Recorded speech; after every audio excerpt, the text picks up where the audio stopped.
Bab 571 Kita harus menyingkirkan bocah itu. Nama, bereinkarnasi dengan sistem terkuat penulis. Plus mematikan mengatur ulang. Mati, teriak salah satu agen keluarga Agnes sembari mengincar salah satu pemain di dalam arena. Namun, sebelum ia sempat mengenai targetnya, kepalanya meledak dan berubah menjadi partikel cahaya. Pria berjubah hitam itu mengerutkan kening, menatap rekannya yang tiba-tiba tewas. Pandangannya kemudian tertuju pada William yang sedang memegang tongkat kayu di tangannya.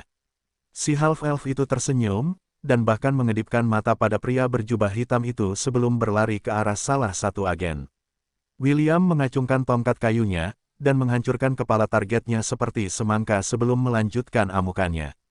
Hentikan dia, perintah pria berjubah hitam itu. Bunuh dia dulu. Agen-agen lainnya mematuhi perintah pemimpin mereka dan mengelilingi William agar tidak memberinya ruang untuk melarikan diri. Sangat disayangkan bahwa si half-elf itu tidak berniat melarikan diri. Tujuannya adalah untuk menghabisi bawahan pria berjubah hitam itu, sebelum menghadapinya untuk terakhir kalinya.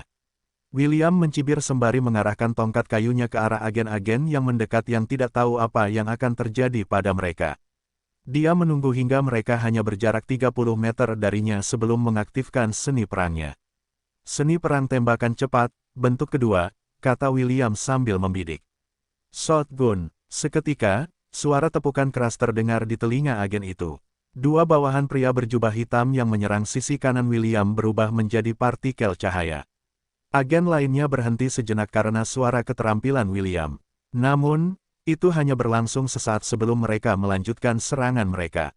William melambaikan tangannya dan 6 bilah ungu muncul di sekelilingnya. Saat ini, dia menggunakan kelas pekerjaan Rune Master dan mengaktifkan keterampilan yang telah dikuasainya selama bertahun-tahun yang dihabiskannya di benua selatan. Wendy adalah orang yang telah meningkatkan level kelas pekerjaan ini, dan bahkan mengembangkan beberapa triknya sendiri, yang telah dibagikannya dengan William. Half-elf itu cukup terkesan dengan kemampuan Wendy untuk menciptakan sesuatu dari awal, bahkan tanpa pengetahuan tentang keterampilan yang berasal dari pohon keterampilan. Ketika William bertanya kepada sistem tentang hal ini, sistem hanya mengatakan bahwa semua jenis keterampilan dapat diciptakan selama teori di baliknya berlaku. Karena itu masalahnya, William memutuskan untuk lebih meningkatkan keterampilan ciptaan kekasihnya agar lebih mematikan. Pedang yang mengelilingi William disebut pedang runik. Pedang itu memberikan kerusakan ethereal kepada musuhnya. Yang membuat pedang ini menakutkan adalah karena pedang itu mengabaikan armor dan jenis pertahanan lainnya. Meskipun tidak mematikan, pedang itu memiliki satu kemampuan yang menyebalkan, yaitu melemahkan secara drastis mereka yang telah ditebas, serta memperlambat gerakan mereka hingga setengahnya. Maju, William memerintahkan dan ke-6 bilah ungu itu terbang menuju sasarannya masing-masing. Reaksi awal para agen adalah membela diri, menggunakan artefak yang memblokir serangan fisik. Namun, Runic Blades lebih merupakan serangan spiritual, daripada serangan fisik. Bilah-bilah itu dengan mudah menembus baju zirah mereka, membuat mereka merasa bahwa dunia mereka telah melambat. Setelah memastikan bahwa targetnya merasakan bilah-bilah yang mengerikan itu, William menyerbu ke depan dan menghancurkan kepala mereka seperti semangka. Dia tahu bahwa jika dia bisa menyingkirkan mereka sekarang, pria berjubah hitam itu tidak akan memiliki sekutu lagi saat dia menghadapinya nanti. 9 orang tewas, 6 orang masih hidup. Setelah melihat penampilan William, para pemain lain berkumpul di belakangnya dan menyerang 6 agen yang tersisa yang telah ditunjukkan oleh half-elf sebelumnya. Berhadapan dengan lebih dari 100 orang, pria berjubah hitam itu memutuskan untuk menjadi serius dan mengaktifkan battle auranya. Dia adalah seorang adamantium rank warrior. Dia adalah prajurit terkuat di Grand Arena, jadi dia tidak terlalu khawatir dengan jumlah musuh yang menyerangnya. Kau pikir kalian semua bisa mengalahkanku? Teriak pria berjubah hitam itu sambil menghunus pedang gandanya. Mati! Dengan tebasan kuat, kobaran api yang berkobar meliuk-liuk ke arah pemain yang mendekat, mengubah mereka menjadi partikel cahaya. Mereka yang berhasil menghindari serangan pertama, tidak selamat dari serangan kedua, dan terbakar habis. 24 pemain tersisa, termasuk William dan Chiffon. Dari 24 pemain itu, 6 diantaranya adalah agen dari keluarga Agnes, sehingga hanya tersisa 18 pemain di pihak William. Aku akan menghadapinya, kata William sambil berdiri di depan pria berjubah hitam itu. Silakan, hadapi yang lain. Pemain lain saling bertukar pandang sebelum menyerang agen yang tersisa. Para agen itu lebih kuat, tetapi sekarang karena lawan mereka bekerja sama melawan mereka, mereka perlahan-lahan terdorong mundur. Pedang runik milik William terbang ke arah pemimpin para agen, tetapi yang terakhir dengan mudah membakar mereka dengan sihir apinya. Pria berjubah hitam itu telah melihat bagaimana bawahannya tewas di bawah serangan William, jadi dia tidak meremehkan pedang yang terbang ke arahnya. Setelah menghancurkan pedang ethereal, pria berjubah hitam itu melompat ke sisi kanannya. Sedetik kemudian, dia merasakan sesuatu menyapu tubuhnya, menciptakan goresan kecil di bahu kirinya.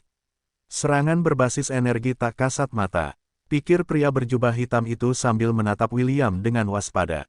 Aku harus menutup jarak. William mendecak lidahnya karena kecewa karena pria itu mampu menghindari serangannya. Namun, ini hanya berlangsung sesaat. Aku akan memastikan bahwa kau tidak akan bisa melarikan diri nanti, William bersumpah sambil menutup jarak di antara mereka. Sementara itu, saat William sedang sibuk melawan pria berjubah hitam, Chiffon telah membunuh seorang agen dari keluarga Agnes. Chiffon adalah seorang petarung. Dia telah diajari bertarung saat dia masih muda oleh salah satu pelayan ibunya. Refleksnya yang cepat dan mobilitasnya memungkinkan dia untuk menyerang musuh-musuhnya sebelum mereka bisa menyerangnya. Jika dia mendapatkan Zen Master Job Class milik William, Job Class berikutnya milik Monk, dia akan menjadi 2 kali lebih cepat dan 3 kali lebih mematikan. Sarung tangan Devourer miliknya juga membantunya meningkatkan repertoire skill yang bisa dia gunakan kapan saja. Jika seseorang melihat lebih dekat, mereka akan melihat bahwa kaki Chiffon sebenarnya melayang di atas tanah. William telah memberitahunya sebelumnya untuk menggunakan skill terbang, dan melayang hanya 1 inci di atas tanah. Meskipun dia tidak mengerti mengapa dia harus melakukan itu, Chiffon sangat patuh pada William. Inilah sebabnya dia tidak mempertanyakan perintahnya dan melakukan apa yang diperintahkan. Penonton yang menyaksikan pertempuran itu mengepalkan tangan mereka karena kegembiraan dan frustrasi. Ketika mereka mendengar perkataan William, mereka mengira bahwa half-elf itu hanya omong kosong. Namun, setelah memikirkannya, mereka menyadari bahwa pria berjubah hitam itu selalu berada di arena setiap kali ada Battle Royale. Mereka tidak menyadari fakta ini sebelumnya karena pria berjubah hitam itu selalu kalah pada akhirnya. Penonton mengira bahwa dia hanya kurang beruntung, tetapi sekarang setelah William mengungkap modus operandi mereka, para pemain yang telah terjebak di lantai 2 selama berbulan-bulan merasa tertipu. Semua tatapan mereka beralih ke area VIP, tempat keluarga Agnes duduk. Darah mereka mendidih karena marah. Jika bukan karena fakta bahwa mereka adalah penguasa lantai 2 saat ini, dan telah membuat kontrak dengan Guardian, mereka pasti sudah menyerang mereka sekarang. Kita harus menyingkirkan bocah itu, kata patriark keluarga Agnes sambil meletakkan cangkir tehnya di atas meja. Dia tidak boleh dibiarkan tetap berada di lantai 2 menara. Para tetua keluarga menganggukkan kepala. Meskipun mereka tahu bahwa agen mereka perlahan-lahan mulai menguasai keadaan, mereka tidak ingin hati penduduk wilayah mereka tergerak oleh kata-kata half-elf. Meskipun mereka memiliki kontrak dengan Tony, penjaga lantai kedua, mereka tidak ingin ada pemberontakan di bawah hidung mereka. Sebelum percikan kecil berubah menjadi kobaran api yang besar, mereka akan memadamkannya, mencegah semua sumber masalah di masa mendatang. Sementara mereka memikirkan ini, sebagian besar pemain telah dibunuh oleh agen keluarga Agnes. Hanya 6 pemain yang tersisa di arena.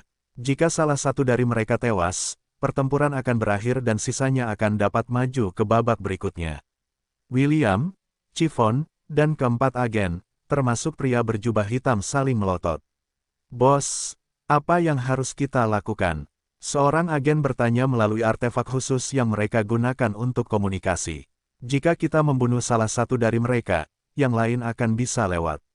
Patriark berkata bahwa apapun yang terjadi, half-elf harus tetap tinggal. Haruskah kita mengincarnya dan membiarkan gadis berambut merah muda itu sendiri? Pria berjubah hitam menggelengkan kepalanya. Tidak seorang pun dari mereka harus melarikan diri. Netralkan mereka terlebih dahulu dan kita akan membunuh mereka pada saat yang sama. Semua agen menganggukkan kepala mereka sebagai tanda mengerti. Sekarang, perintah pria berjubah hitam dan mereka semua berlari ke arah William dan Chiffon. Keduanya tidak bergerak dan berdiri tegak.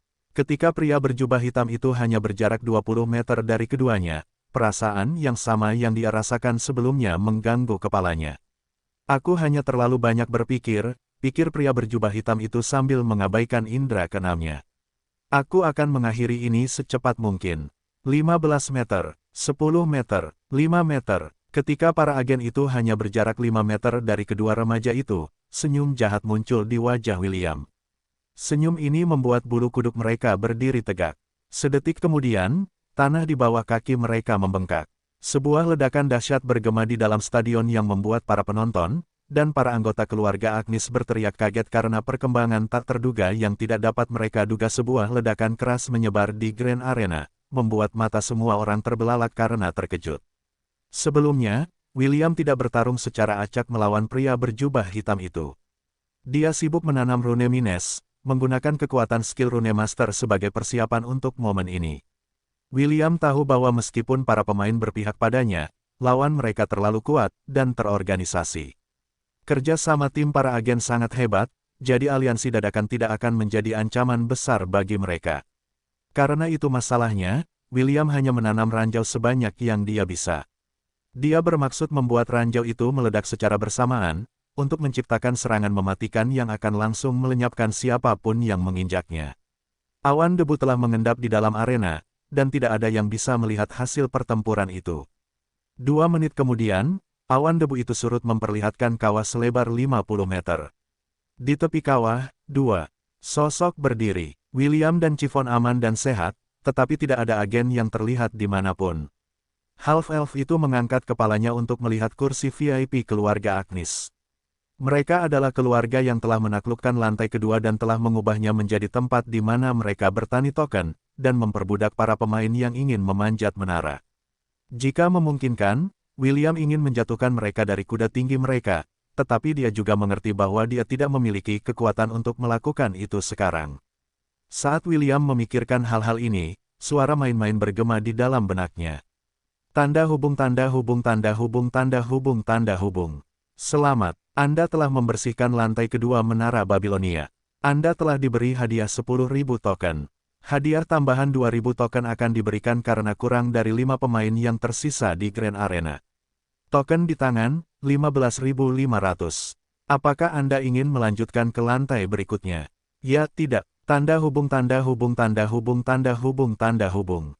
William melirik Chiffon, dan yang terakhir menganggukkan kepalanya. Itu caranya memberitahu William bahwa dia juga mendengar suara di dalam kepalanya. Sebelum William bahkan bisa mengatakan apapun kepada gadis kecil itu, suara arogan bergema di arena.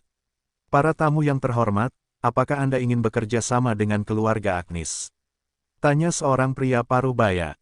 Jika Anda setuju, kami tidak hanya akan membantu Anda memanjat menara, kami juga akan menyediakan sumber daya yang akan membuat perjalanan Anda lebih lancar. Sebagai balasannya, yang kami minta hanyalah Anda berjanji setia kepada keluarga kami. Jika Anda memiliki persyaratan lebih lanjut, kami bersedia mengakomodasinya. Patriark keluarga Agnes tergerak oleh kemampuan dan kecakapan bertarung William.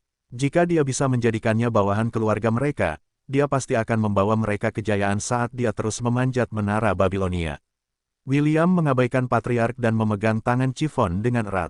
Sebenarnya, setelah mengetahui tipu daya keluarga Agnes, kesan William terhadap para penguasa lantai 2 telah mencapai titik terendah. Ia merasa sangat kotor karena tetap berada di lantai 2, jadi ia ingin segera meninggalkan tempat itu. Ayo pergi, kata William. Ia tidak berniat menjadi bawahan keluarga yang memperbudak orang lain. Ya, kakak, jawab Chiffon. 2 sinar cahaya melesat ke langit. Mereka yang dipaksa bekerja untuk keluarga Agnes melihat pemandangan ini dengan air mata di mata mereka. Mereka telah lama kehilangan tekad untuk memanjat menara, tetapi setelah melihat kedua pemain menang melawan segala rintangan, gairah mereka kembali menyala. Keluarga Agnes tidak tahu bahwa setelah kejadian ini, fondasi dan kekuatan yang telah mereka bangun di menara Babilonia selama bertahun-tahun akan segera runtuh di bawah kaki mereka. Tanda hubung tanda hubung tanda hubung tanda hubung tanda hubung. Okwei dengan senang hati memakan semangkuk selada yang dipersembahkan kepadanya oleh Sot. Sudah lama sejak pemain baru muncul di lantai 3, tempat ia mengawasi. Aku akan kembali, kata Okwei setelah memakan selada terakhir di mangkuk. Aku ingin mengobrol dengan half-elf itu. Sot mendengus, tetapi tidak mengatakan apapun lagi. Meskipun semangkuk selada hanya bernilai 1 token, penjaga lantai pertama tidak suka kalah. Okwei tahu ini, jadi ia memutuskan untuk meninggalkan temannya sendiri untuk sementara waktu. Ia cukup penasaran dengan William dan ingin mengobrol dengannya. Penjaga lantai ketiga ingin tahu mengapa half-elf memanjat menara. Di benua tengah, sudah diketahui secara luas bahwa jika seseorang mencapai lantai ke-100 Babilonia, mereka akan dapat membuat permohonan. Apapun permohonan itu, pasti akan dikabulkan. Itulah janji dewa yang menciptakan menara, dan sejak saat itu, banyak yang mencoba memanjatnya. Sayangnya, mereka semua berhenti di lantai 51 dan tidak pernah terdengar kabarnya lagi. Okwei bertanya-tanya apakah William juga datang ke sini untuk membuat permohonan. Meskipun menganggap half-elf menarik, Guardian of the Third Floor tahu bahwa sekuat apapun dia, remaja berambut merah itu tidak akan mampu melewati lantai 51.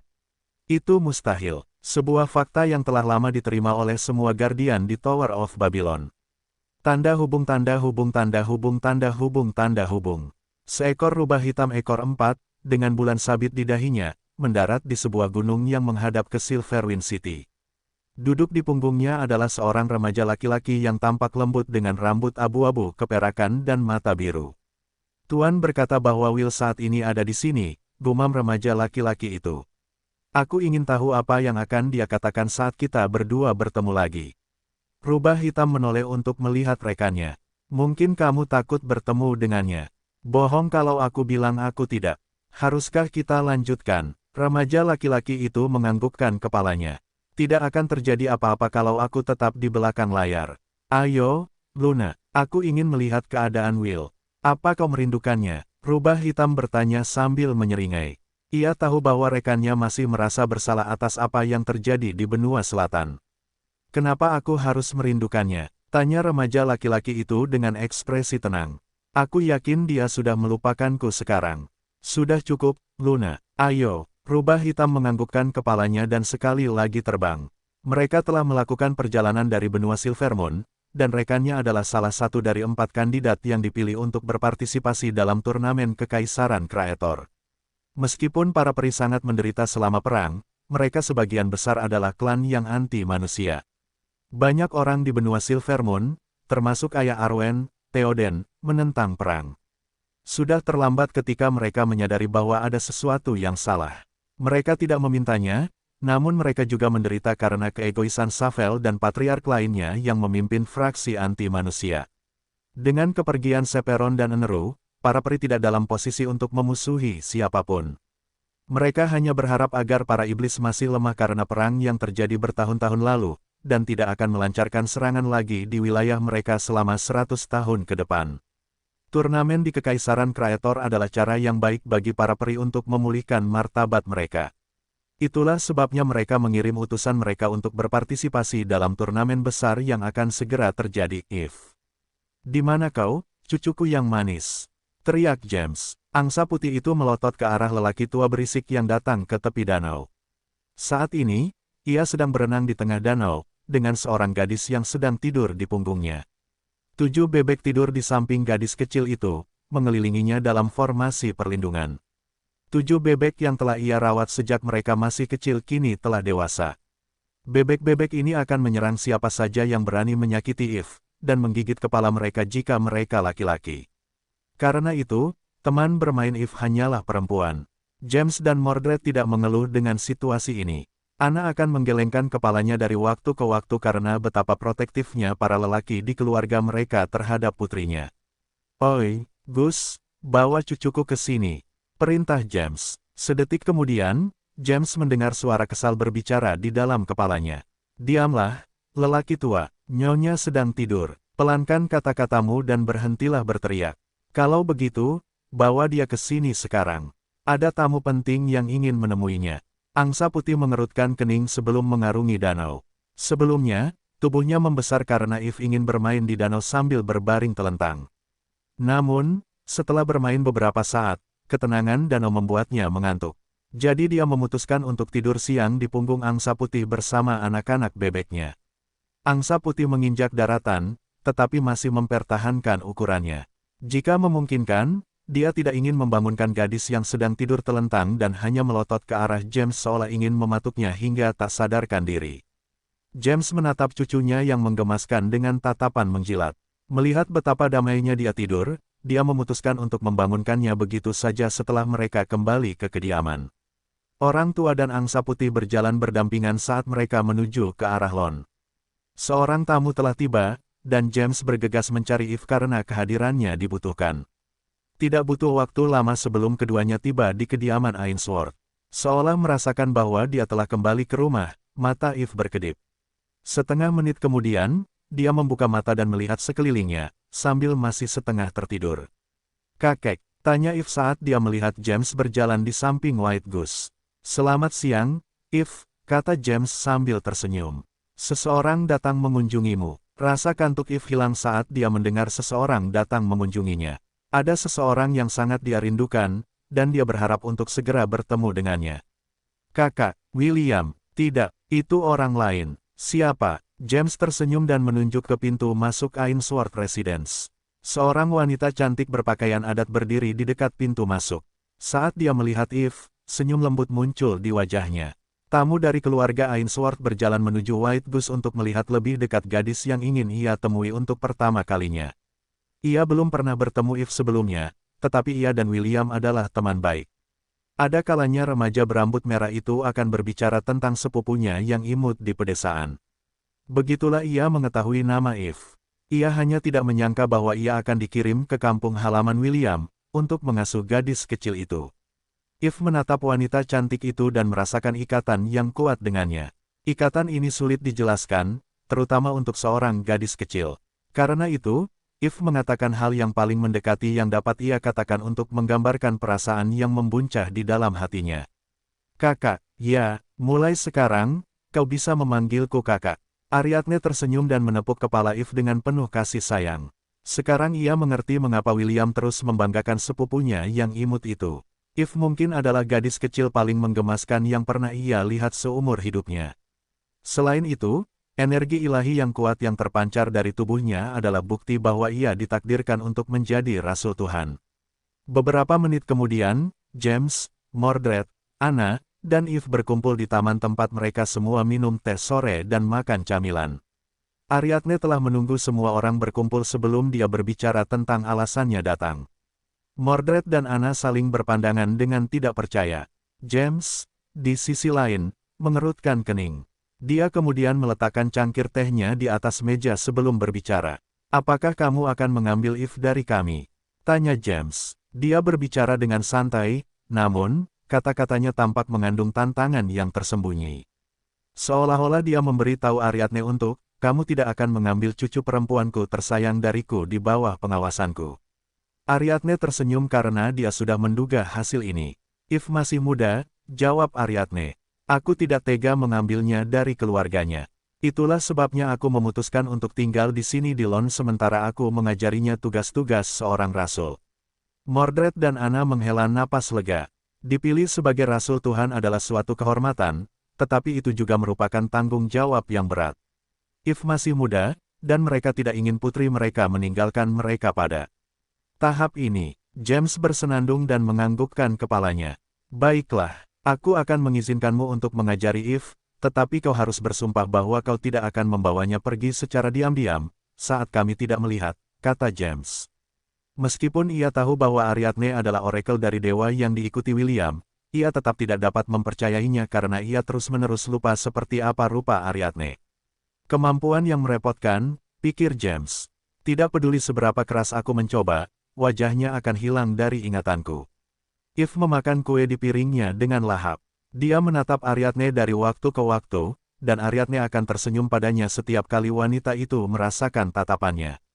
Tidak seperti keluarganya, kemampuan Ariadne tidak bekerja padanya. Bahkan jika Ariadne mengenakan pakaian normal dan terlempar ke dalam kerumunan, Eve akan dapat mengenalinya segera. Ariadne telah mengatakan bahwa dia datang ke sini untuk mengajarinya bagaimana menjadi seorang rasul. Eve tidak mengerti apa itu rasul. Tapi, untuk beberapa alasan, dia merasa bahwa menjadi seorang rasul bukanlah hal yang buruk. Ariadne mendesah dalam hatinya. Dia adalah seseorang yang bisa melihat sekilas masa depan, tetapi dia tidak bisa melihat masa depan orang-orang tertentu. Orakel dari Dewa Gembala tahu bahwa tugasnya bukanlah tugas yang mudah. Untuk beberapa alasan, dia merasa tidak nyaman. Dia terus bermimpi tentang seorang pria dengan rambut dan mata hitam. Dia duduk di singgasana hitam, dikelilingi oleh wanita cantik dan seorang gadis kecil duduk di pangkuannya. Di belakangnya, beberapa binatang buas berdiri seolah menunggu perintahnya untuk melepaskan malapetaka di seluruh negeri. Di atasnya, seekor phoenix hitam membentangkan sayapnya lebar-lebar seolah-olah akan mengantar era baru. Tangan Ariadne gemetar saat dia mengingat adegan dalam mimpinya. Pria itu menatapnya dan tersenyum. Meskipun dia tidak dapat mengingat seperti apa rupa pria itu, dia masih dapat mengingat kata-kata yang pernah diucapkannya. Aku berjalan dalam kegelapan agar orang lain dapat melihat cahaya. Ya, pria itu memutuskan untuk berjalan dalam kegelapan. Namun, dengan melakukannya, dia juga menutupi seluruh dunia dalam kegelapan. Begitu ya, jadi begitulah, kata William sambil memakan roti lapis. Benar, seekor kura-kura kecil menggigit roti lapisnya sendiri tanpa basa-basi. Saat ini, kemungkinan keluarga Agnes mengirim pemain untuk mempersulitmu sangat tinggi. Keluarga yang picik, aku tahu, kan? Chiffon dengan senang hati memakan roti lapisnya, sambil mendengarkan kakaknya dan kura-kura kecil itu. Ketika mereka tiba di lantai 3, mereka mendapati diri mereka berdiri di tebing, tepat di samping air terjun yang deras. Pemandangan di sekitar mereka begitu indah sehingga mengingatkan William pada kota air terjun Lauterbrunnen, yang ditemukan di Swiss. Ada yang mengatakan bahwa penulis Lord of the Rings, terinspirasi karena pemandangan yang luar biasa dan memutuskan untuk menulis cerita tentangnya. Melihat pemandangan ini, William dapat memahami bagaimana perasaan penulis itu karena keindahan lingkungan sekitarnya. Setelah mempertimbangkan dengan saksama, William memutuskan untuk makan siang bersama Chiffon terlebih dahulu, sebelum menjelajahi lantai 3 Menara Babilonia. Setelah membentangkan selimut piknik dan mengeluarkan roti lapis yang telah disiapkan sebelumnya, keduanya duduk dan mengagumi pemandangan sebelum menggigit roti lapis mereka. Semenit kemudian, seekor kura-kura hitam merangkak ke atas selimut piknik mereka dan bertanya apakah ia boleh mengambil sebagian makanan yang mereka punya. Berkat keterampilannya dalam menilai, William dapat mengetahui identitas sebenarnya dari kura-kura kecil yang bisa berbicara itu. Karena makhluk di depan mereka adalah penjaga lantai 3, William memutuskan untuk bersikap sopan dan mengorbankan salah satu roti lapisnya demi perdamaian dunia. Setelah memakan roti lapis itu, Oakway memperkenalkan dirinya dan memberitahu William sedikit tentang wilayah kekuasaannya. Half-elf itu berpikir bahwa ini adalah kesempatan yang sempurna untuk mendapatkan informasi langsung tentang menara itu dari salah satu penjaganya. Oakway adalah orang yang santai, jadi ia menjawab sebagian besar pertanyaan William, kecuali hal-hal yang dilarang untuk diceritakan kepada manusia. Katakan padaku, apakah kau memanjat menara ini karena sebuah permintaan? Tanya Oakway setelah menghabiskan roti lapis yang diberikan kepadanya. Permintaan, William memiringkan kepalanya. Ia kemudian meletakkan satu roti lapis lagi di piring Oakway sebagai ucapan terima kasih karena telah menjawab sebagian besar pertanyaannya. Permintaan apa? Sekarang giliran Oakway yang bingung.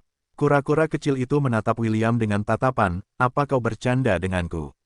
Namun, karena ia adalah makhluk yang dapat dianggap sebagai demigod, ia dapat mengatakan bahwa William tidak berbohong dan benar-benar tidak diberitahu tentang Menara Babilonia. Menara ini dibuat untuk memberikan kekayaan, sumber daya, kekuatan, dan pengaruh yang melampaui impian terliar mereka. Namun, itu belum semuanya, jelas Oakway. Siapapun yang mencapai lantai 100 akan diberi kesempatan untuk membuat permohonan. Tidak masalah permohonan apapun, karena permohonan itu pasti akan dikabulkan. William menganggukkan kepalanya tanda mengerti. Ia tidak berniat untuk naik ke lantai 100 menara itu. Tujuannya adalah untuk menyelesaikan lantai 51 agar kutukan yang dijatuhkan kepada kekasihnya terangkat. Aku di sini hanya untuk menyelesaikan lantai 51, jawab William. Setelah itu, aku akan kembali ke Kekaisaran Kreator. Lantai 51, iya. Oakway menganggukkan kepalanya. Benar. Kau tidak akan bisa melanjutkan jika kau bahkan tidak bisa menyelesaikan lantai 51. Namun, kurasa kau, atau siapapun di dunia ini, tidak memiliki kemampuan untuk melakukan itu. Apa maksudmu? Penjaga lantai 51 sudah gila. Yah, bukan gila yang sebenarnya, tapi semacam itu. Kalau aku jadi kamu, aku akan berhenti di lantai 50 saja. Pergi ke lantai 51 sama saja dengan bunuh diri. William mengerutkan kening sambil memakan roti lapisnya. Setelah mengunyahnya dengan benar, dia kemudian menanyakan pertanyaan yang ada di benaknya sejak dia tiba di kota Babilonia. Kenapa tidak ada yang bisa mengalahkannya? Tanya William. Dengan begitu banyak orang berbakat di dunia, aku merasa sulit untuk percaya bahwa dunia ini tidak pernah ditaklukkan selama ratusan tahun. Okwei mendesah dalam hati. Dia benar-benar ingin memberitahu William alasannya, tetapi dia terikat oleh aturan menara.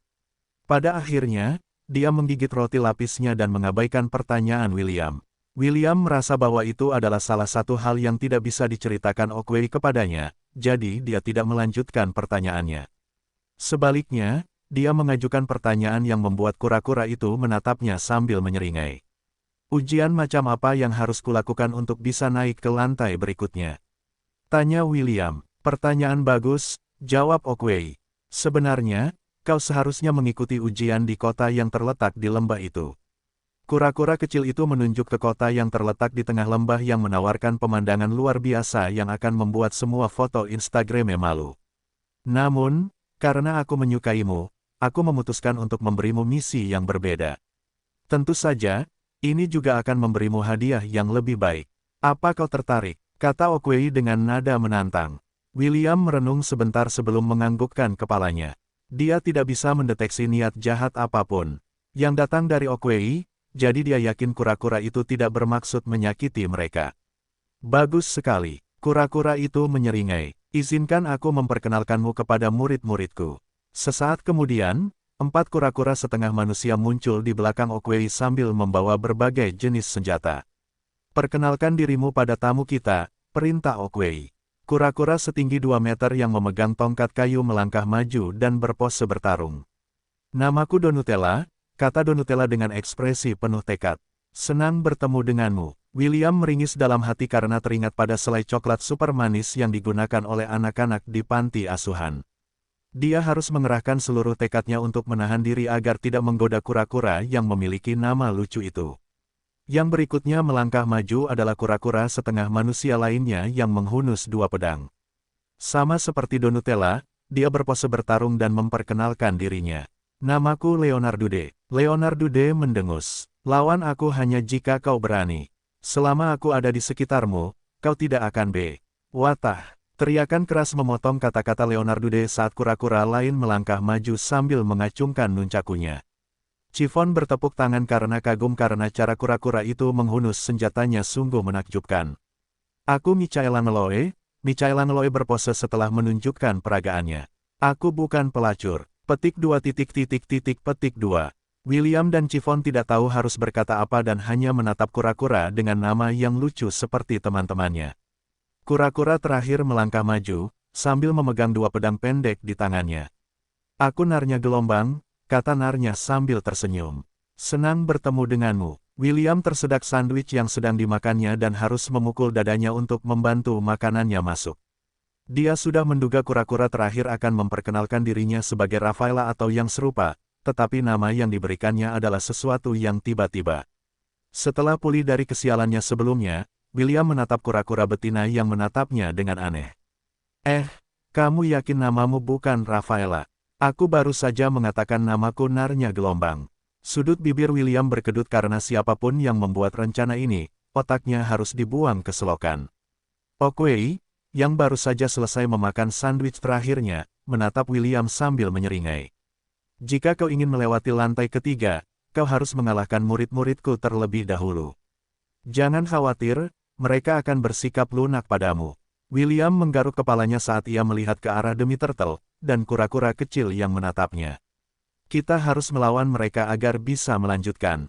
Tanya William. Bertarung adalah kata yang terlalu kuat, jawab Okwei. Lebih seperti berkompetisi. Kau harus mengalahkan mereka dalam hal yang menjadi spesialisasi mereka. Dengan setiap kemenangan, kau akan mendapatkan 5.000 token. Jangan khawatir, kau hanya perlu memenangkan 2 dari 4 pertandingan dan kau bisa melanjutkan ke lantai berikutnya. William dan Chiffon saling bertukar pandang. Mereka tidak tahu apa yang dipikirkan oleh penjaga lantai ketiga. Namun, karena mereka sudah ada di sana, mereka mungkin juga melihat apa yang telah disiapkan kura-kura kecil itu untuk mereka. Aku akan menjadi lawan pertamamu, kata Donutella dengan arogan. Pertarungan kita akan sederhana. Kita akan bermain permainan minum. Siapapun yang minum paling banyak dalam 5 menit akan menang. Mudah, kan? Kedengarannya cukup mudah, jawab William. Tapi, apa yang akan kita minum? Donutella menjentikkan jarinya dan 2 meja muncul di depan mereka. Di atas kedua meja itu, beberapa cangkir yang diisi dengan apa yang tampak seperti coklat manis dapat ditemukan. Williams hampir tersedak melihat pemandangan yang memicu diabetes di depannya. Tidak mungkin dia bisa minum begitu banyak minuman coklat dalam sekali duduk. Aku akan memberi kalian berdua handicap. Donutella menyilangkan lengannya. Kalian bisa melawanku 2 lawan 1.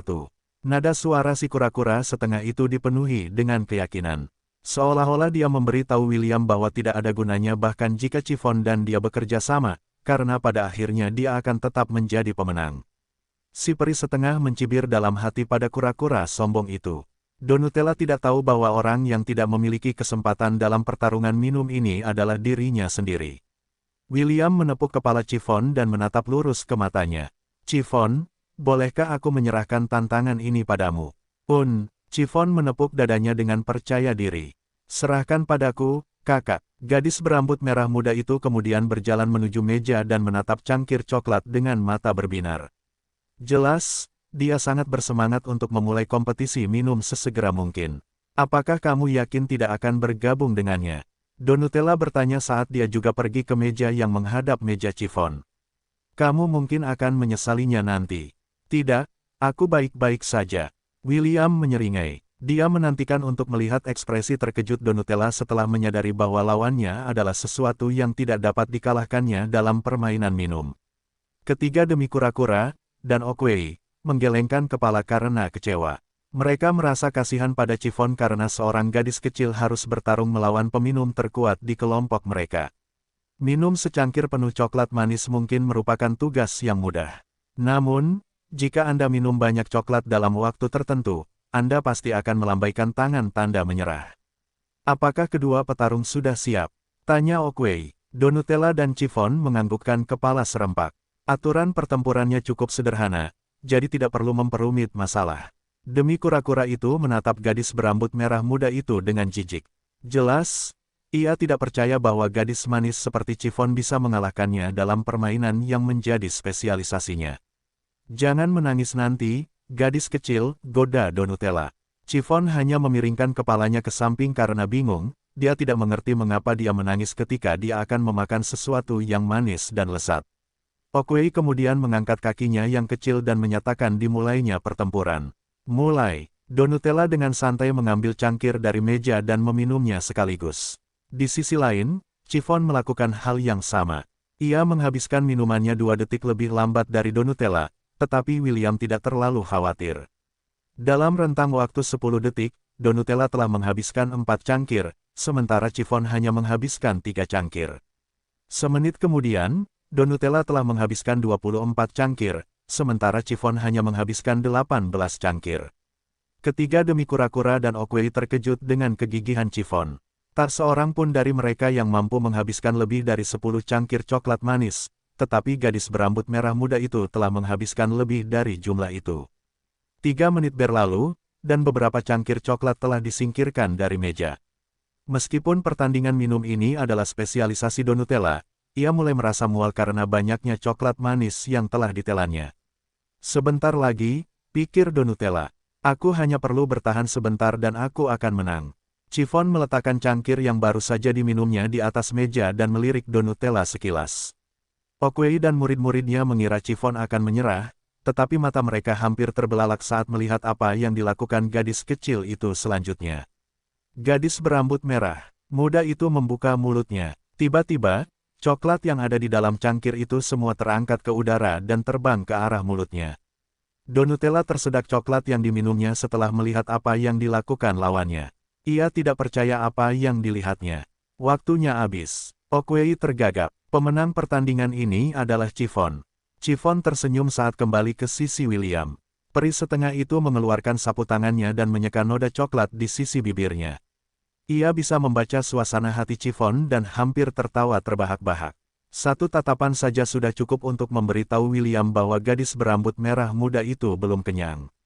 Dia setengah tergoda untuk menggoda Donutella, dan meminta pertandingan ulang untuk memuaskan si rakus kecil, yang sedang mengamati cangkir coklat di meja lawannya. Tanda hubung tanda hubung tanda hubung tanda hubung tanda hubung. Sementara itu, di suatu tempat di benua tengah, Pontifex tertinggi Deus sedang sibuk membaca laporan bawahannya yang telah dia kirim ke benua selatan. Petik 2. Ainswortes, Pontifex tertinggi Deus berkata dengan lembut. Setiap kali ada pergolakan besar di dunia, keluarga ini selalu terlibat dengan satu atau lain cara. Pemimpin tertinggi Deus mengerutkan kening saat dia meletakkan laporan itu di atas meja. Alessio adalah bawahan yang baik.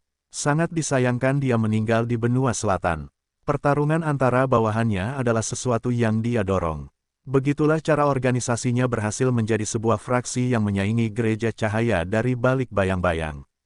Gereja hipokrit menguasai masa di permukaan, sementara Deus ingin membuat dunia tunduk pada keinginan mereka.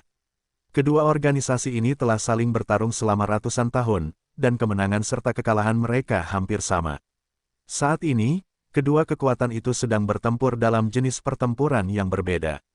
Mereka mencari seseorang yang dikatakan akan menantang kekuatan yang ada di benua itu dan membuat semua orang tunduk pada keinginannya. Tidak akan lama lagi sebelum ramalan peri akan terwujud. Paling lama setahun, mungkin 2 tahun, gumam pria itu. Kita masih belum menemukan sang pangeran. Sama seperti para peri, Deus juga telah menggunakan tenaga mereka untuk mengidentifikasi kandidat yang cocok yang mungkin bisa menjadi pangeran dalam ramalan. Mereka telah melakukannya selama bertahun-tahun, tetapi kandidat yang mereka amati tidak menunjukkan tanda-tanda menggunakan kekuatan kegelapan sejati. Sebagian besar kandidat adalah penyihir kegelapan, dan mereka juga sangat menjanjikan. Namun, laporan yang diterima oleh Pontifex tertinggi dari para pengamatnya membuatnya merasa bahwa mereka mengabaikan sesuatu. Dokumen yang ada di paling atas mejanya, tidak lain adalah informasi yang mereka miliki tentang William. Huruf-huruf tebal terlihat tertulis di bagian paling bawah gulungan William, yang menunjukkan vonis yang telah disimpulkan oleh mata-matanya setelah menyaksikan penampilan William di benua selatan. Kandidat penakluk Dungeon, itulah kesimpulan yang diambil Bertolt, dan anggota Deus lainnya, setelah menyusun informasi yang mereka miliki tentang William. Penakluk Dungeon, sang paus tertinggi bergumam sambil menatap informasi William. Pemimpin Deus memiliki kekuatan clairvoyance. Namun, tidak peduli seberapa keras dia mencoba, dia tidak dapat membaca nasib siapapun yang termasuk dalam keluarga Ainsworth, termasuk orang-orang yang nasibnya terkait dengan mereka. James dan dia pernah bertarung satu sama lain di masa lalu. Begitu pula dengan Maxwell dan Morgan karena perbedaan keyakinan. Sang paus tertinggi terkekeh sambil berjalan menuju balkon kediamannya. Saat ini, era perubahan sedang terjadi di daratan. Dia bisa menciumnya melalui angin. Dia bisa merasakannya di tulang-tulangnya. Dia bisa mendengarnya dari detak jantungnya. Pemimpin tertinggi Deus sudah berada di tahap akhir di mana ambisinya akan terwujud. Yang dia butuhkan hanyalah seseorang. Seseorang yang dicari-cari oleh semua kekuatan di dunia. Kurasa aku harus mengirim seseorang untuk mengawasi bocah itu, pikir Pontifex tertinggi. Tidak ada salahnya menaruh telur di keranjang yang berbeda. Pemimpin Deus itu menyaksikan matahari terbenam yang indah di kejauhan, dan menunggu cahaya menghilang sebelum kembali ke kamarnya. Dia masih harus membaca laporan dan menempuh jarak bermil-mil sebelum dia tidur. Apa ujian berikutnya? Tanya William. Kita hanya perlu menang satu kali lagi dan kita bisa melanjutkan ke lantai berikutnya, kan? Okwei menganggukkan kepalanya. Benar, hanya satu kemenangan lagi dan kalian bisa melanjutkan ke lantai berikutnya. Setelah Chiffon memenangkan pertarungannya, William menyadari bahwa ujian yang diberikan oleh kura-kura kecil itu bukanlah sesuatu yang bisa dengan mudah diatasi oleh orang biasa. Jika Chiffon bukan perwujudan dari kerakusan, William tidak ragu dalam benaknya bahwa mereka akan kalah dalam pertandingan pertama. Hanya orang-orang dengan kemampuan devor seperti Jekyll dan Chiffon yang akan mampu menghadapi tantangan itu. William menatap ketiga demi turtle yang tersisa dan mendecak lidahnya dalam hati. Jika masing-masing dari mereka menghususkan diri pada sesuatu yang tidak mampu kita lakukan, peluang kita untuk menang sangat tipis, pikir William. Aku hanya berharap ujian berikutnya akan mudah. Okwei mungkin tidak bisa membaca pikiran, tetapi ekspresi William memberitahunya apa yang perlu diketahuinya. Sebenarnya ada beberapa pemain yang menarik perhatian si kura-kura kecil. Ia akan menemui mereka di lantai dan membiarkan para pengikutnya menantang mereka semua. Beberapa pemain ini gagal total karena perbedaan spesialisasi, dan harus tetap berada di wilayah kekuasaannya sampai mereka berhasil, atau menyerah. Mereka yang menyerah akan ditendang keluar dari menara dan harus mengulang semuanya dari awal. Okwei adalah salah satu penjaga menara Babilonia yang pasifis. Baginya, mencari pemain yang layak adalah hobi, dan ia suka menguji mereka secara pribadi setiap kali mereka muncul di wilayah kekuasaannya. Siapa yang ingin maju selanjutnya? Tanya Okwei kepada para pengikutnya.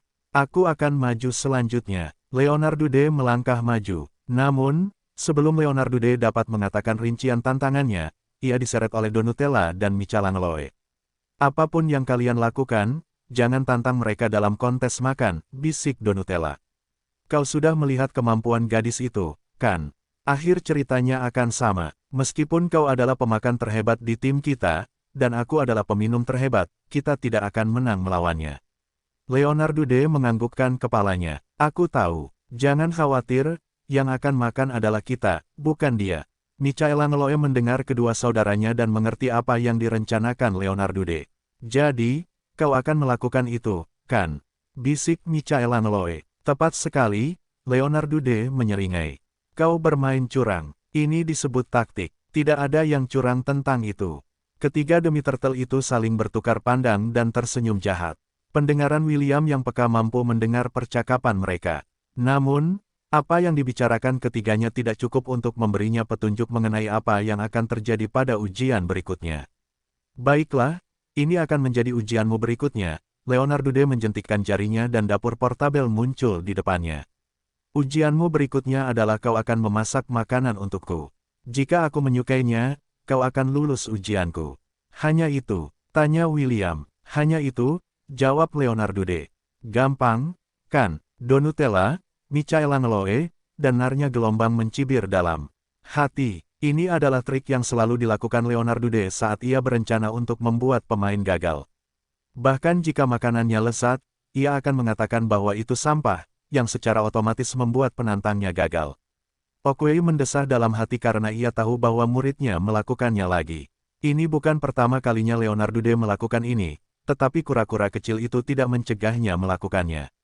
Ia percaya bahwa jika para pemain ditakdirkan untuk menang, bahkan trik kotor ini tidak cukup untuk menghentikan mereka memanjat menara. Baiklah, akulah yang akan menerima tantangan ini. William berjalan menuju dapur portabel dan memeriksa peralatan yang tersedia. Peralatan memasak itu sama dengan yang biasa digunakan di dunia Hestia, tetapi masakan William membutuhkan sesuatu yang lebih modern. Karena itu, William memutuskan untuk bertanya apakah dia bisa sedikit mengubah aturan ujian. Bolehkah aku menggunakan peralatan dan bahan-bahanku sendiri dalam ujiannya? Tanya William. Leonardo D berpikir sejenak sebelum menganggukkan kepalanya. Aku tidak keberatan, jawab Leonardo D. Sebenarnya, ini lebih baik. Berikan yang terbaik. Terima kasih. Tidak perlu berterima kasih padaku. Yang perlu kau lakukan hanyalah memasak. Leonardo D tertawa dalam hati karena dia yakin bahwa tidak peduli bahan-bahan apapun, atau metode apapun yang digunakan William, hasilnya akan tetap sama. Si demi kura-kura itu hanya akan mengatakan bahwa makanannya tidak enak dan langsung mengecewakan William. Si half-elf itu tidak menyadari rencana jahat yang sedang dipikirkan Leonardo D. Alasannya, dia yakin bahwa dia bisa membuat sesuatu yang akan membuat si demi kura-kura itu meminta lebih. Sistem, berikan aku oven portabel yang bisa digunakan di mana saja. Akan lebih baik jika oven itu ditenagai oleh kristal sihir atau inti binatang. Juga, ambilkan aku bahan-bahan ini. Pastikan bahan-bahannya berkualitas tinggi. Kurang dari mengerti. Lebih besar dari. Sistem segera membuka toko dewa untuk mengumpulkan semua yang dibutuhkan William. Half-elf itu bahkan tidak perlu menghabiskan lebih dari 10 poin dewa untuk mendapatkan semua yang dibutuhkannya. William mengeluarkan mangkuk besar, dan menggunakan sihirnya untuk membuat 3/4 cangkir air hangat. Setelah itu, dia menuangkan sebungkus ragi aktif ke dalam mangkuk dan mengaduknya dengan cepat. Chiffon berdiri di sampingnya dan memperhatikan William saat dia melakukan pekerjaannya. Dia tidak tahu apa yang sedang dibuat oleh kakaknya, tetapi menyaksikannya bekerja sambil tersenyum membangkitkan rasa ingin tahunya. William meletakkan mangkuk pengaduk di samping dan membiarkannya selama beberapa menit, sambil mengeluarkan bahan-bahan lain dari cincin penyimpanannya. Half-elf mengambil mangkuk pengaduk lain dan menuangkan 2 cangkir tepung ke dalamnya. Ia kemudian menambahkan sedikit garam dan gula sebelum mengaduknya dengan pengocok. Setelah selesai, ia mengambil mangkuk pengaduk dengan ragi di dalamnya. William menuangkan 1/4 tepung ke dalam mangkuk dan menggunakan tangannya untuk mengaduknya. Ia menambahkan lebih banyak tepung di sepanjang jalan sambil menguleni adonan. Chiffon yang menonton dari samping merasakan tangannya gatal karena apa yang dilakukan kakaknya tampak menyenangkan. Menarik, gumam Oakway sambil melihat adonan di tangan William. Para demi kura-kura tidak terlalu terkesan karena mereka mengira William hanya akan membuat roti. Mereka mengabaikan penampilan William dan malah bermain kartu satu sama lain. Hanya Oakway yang terus memperhatikan William sementara matanya berbinar dengan minat yang tulus. William meletakkan adonan di samping untuk membiarkannya beristirahat. Ia lalu melirik Chiffon yang tampak terpesona dengan apa yang sedang dilakukannya. Akhirnya, William memutuskan untuk membiarkan gadis kecil itu bersenang-senang dan membiarkannya bermain sedikit dalam pembuatan adonan. William memberinya setumpuk bahan dan memperhatikan dari samping saat Chiffon meniru apa yang dilakukannya sebelumnya, meskipun agak canggung pada awalnya. Gadis berambut merah muda itu memiliki ingatan fotografis. Ia dapat langsung mengingat hal-hal yang pernah dilihatnya di masa lalu. Setelah memperhatikan pekerjaan William dari awal hingga akhir, Chiffon hanya mengangguk untuk mengikuti langkahnya membuat adonannya sendiri. Gadis kecil itu menguleni adonan dengan penuh minat. Meskipun ia masih tidak bisa tersenyum, William memperhatikan bahwa matanya mengandung mur. Jelas, Chiffon bersenang-senang dengan sesi pembuatan adonannya. Setelah memperhatikan Chiffon beberapa saat, William kembali mengerjakan pekerjaannya sendiri. Ia mengambil adonan dan meletakkannya di dalam oven khusus multiguna yang memiliki fungsi mempercepat khusus yang berfungsi dengan baik saat membuat adonan pizza mengembang. Semenit kemudian, William mengeluarkan adonan dari oven dan meletakkannya di atas meja. Ia lalu menaburkan sedikit tepung di atas meja sebelum menaruh adonan pizza di atasnya. Ia kemudian memanggil penggilas adonan dan mulai membentuknya. Chiffon juga mengambil adonan pizza dari oven khusus dan mulai menggunakan penggilas adonan untuk membentuknya, meniru William. William membuat adonan di tangannya berputar, dan Chiffon melakukan hal yang sama. Keduanya bahkan mengadakan kontes memutar adonan pizza, yang membuat Oakway naik ke atas meja untuk melihat lebih jelas. Setelah keduanya kenyang, William membentuk ulang adonan pizza agar memiliki bentuk yang diinginkannya. Ia kemudian mengolesi bagian atasnya dengan sedikit minyak. Ia kemudian menambahkan saus pizza, keju mozzarella, jamur, sosis, dan pepperoni. William mengagumi karyanya selama beberapa detik sebelum meletakkan kreasinya di dalam oven khusus serbaguna miliknya. Kita hanya perlu menunggu 10 menit, kata William kepada Chiffon, yang saat itu sedang meletakkan topping di atas pizzanya sendiri. Kakak, apa nama makanan ini? Tanya Chiffon setelah menyelesaikan pekerjaannya. William menyeringai sebelum memberi nama pada kreasinya. Ini disebut pizza kawabanga. Ini akan membawa kita menuju kemenangan. Si half-elf melirik ke arah demi turtle yang sedang sibuk bermain kartu tidak jauh dari mereka. Dia sudah merasa bahwa ujian ini sudah dicurangi sejak awal, dan Leonardude tidak berniat membiarkan mereka menang. Karena memang begitu, dia akan memaksa si bodoh itu untuk menerima kekalahan dengan menggunakan makanan yang dikenal sebagai makanan favorit para ninja turtle di dunianya. Saat dia mengeluarkan pizza dari oven, aroma lezat menyebar ke sekelilingnya. Chiffon menyipitkan matanya dan menelan ludah tanpa sadar. Dia sangat tergoda untuk memakan pizza kawabanga buatan William karena kelihatannya lezat. Keempat demi kura-kura itu serentak menoleh ke arah William. Jelas bahwa bau itu menarik perhatian mereka, yang membuat half-elf itu tertawa dalam hati. Dia tahu bahwa itu hanya masalah waktu sebelum mereka membersihkan lantai ketiga Babylon. Namun, sebelum itu, dia berencana untuk melakukan sesuatu pada demi kura-kura terlebih dahulu untuk memastikan bahwa pendakiannya ke menara akan berjalan lancar. Para demi turtle berjalan menuju lokasi William dengan ekspresi tenang di wajah mereka. Sebagai murid Oakway, mereka menggunakan tekad yang kuat untuk menahan diri agar tidak menjejali wajah mereka dengan hidangan yang tidak diketahui yang dibuat William untuk mereka. Ini pizza kawabanga, tanya Leonardude. Baiklah, aku akan memberimu nilai kelulusan untuk penyajiannya. Namun, bagian terpenting adalah rasanya. William menganggukkan kepalanya sambil memotong pizza menjadi beberapa irisan. Setelah selesai, dia mengambil sepotong dan memberikannya kepada Okwei. Potongan berikutnya dia berikan kepada Chiffon. Half-elf itu mengambil yang ketiga dan memakannya di depan semua orang. Leonardo menelan ludah dan buru-buru mengambil sepotong pizza untuk dimakan. Demi turtle lainnya tidak mau ketinggalan dan mengambil milik mereka sendiri. Saat pizza memasuki mulut mereka, mereka merasakan ledakan rasa yang membuat mereka linglung. William menyeringai karena dia mendapatkan efek yang diinginkannya. Sebelum Leonardo sempat tersadar, William memanfaatkan situasi dan mengajukan pertanyaan kepadanya. Enak, tanya William. Enak, jawab Leonardo. Kita lolos. Kau lolos. Saat Leonardo memberi persetujuannya, demi turtle menyadari bahwa ia telah jatuh ke dalam perangkap William. Half-elf itu menyeringai dan menawarkan sepotong pizza lagi kepada kura-kura yang menyesal, yang dilahap habis dengan marah.